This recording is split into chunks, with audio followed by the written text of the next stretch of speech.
In the early 90s, our world saw the introduction of genetically modified organisms. Genetically modified organisms, also known as GMOs, are organisms which have undergone genetically engineered change. These changes are taking place at the most fundamental level. Scientists and engineers are literally tapping into the DNA of these organisms and making deliberate alterations. The multi-billionaire companies who invest in these innovations claim that the reasons for doing so are such as yielding a sufficient amount of food to adequately feed the Earth's population, to provide people with a consistency regarding appearance and availability throughout the year, and to simply expedite production rates. Although these explanations are true and reasonable, there is a flip side to that coin. So what's the problem then?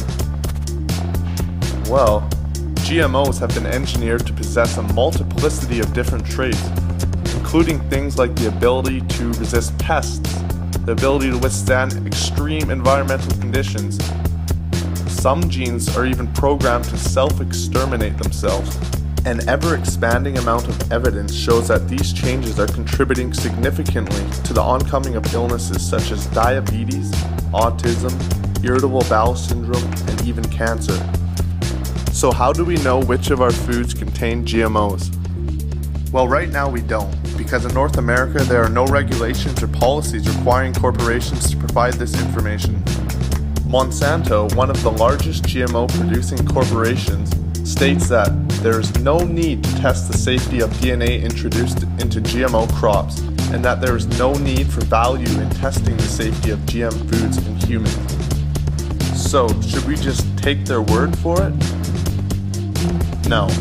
North Americans have a right to know what they are consuming, and which of our foods contain GMOs.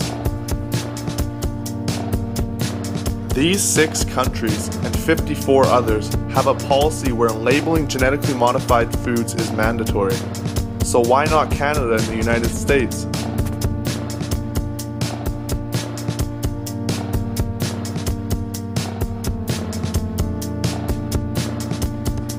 According to Environment Canada, Canada is currently sitting at the 3rd largest producer of GMOs in the world, despite all the adversity shown by the Canadian citizens.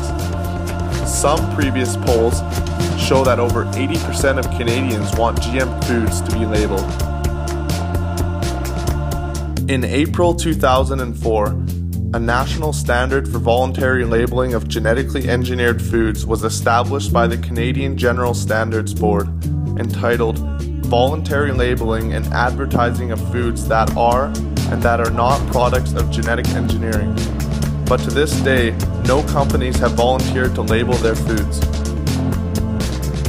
In 2005, the Standing Committee of the Government of Prince Edward Island assessed a proposal to ban the production of GMOs in the province. The ban was not passed. As of January 2008, the use of genetically modified crops on Prince Edward Island has only proliferated.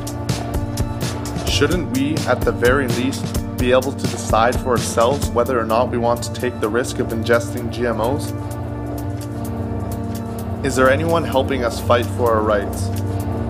Well, the non-profit organization Greenpeace is doing its part by pressuring the government to implement a system for regulating food biotechnology that will provide comprehensive testing and require genetically modified crops to undergo close examination to determine the exact impact on human health and the environment that they are causing. Greenpeace is also trying to persuade the government to enforce segregation of genetically engineered crops and seeds from conventional organic crops and seeds. Greenpeace is in the best interest of the consumers. They want to see the consumers be able to make informed decisions when purchasing foods. What can we do as individuals? We can simply purchase local or organic food, which will ultimately reduce the need and universal consumption of genetically modified foods. Through self-awareness, by using the online or printed version of the Non-GMO shopping guide when you shop. Your purchasing power, combined with the purchasing power of the tens of millions of other health-conscious shoppers, has a potentially powerful and positive influence in shaping our choices in the consumer marketplace. The power of change lies in you. Buy local, buy organic.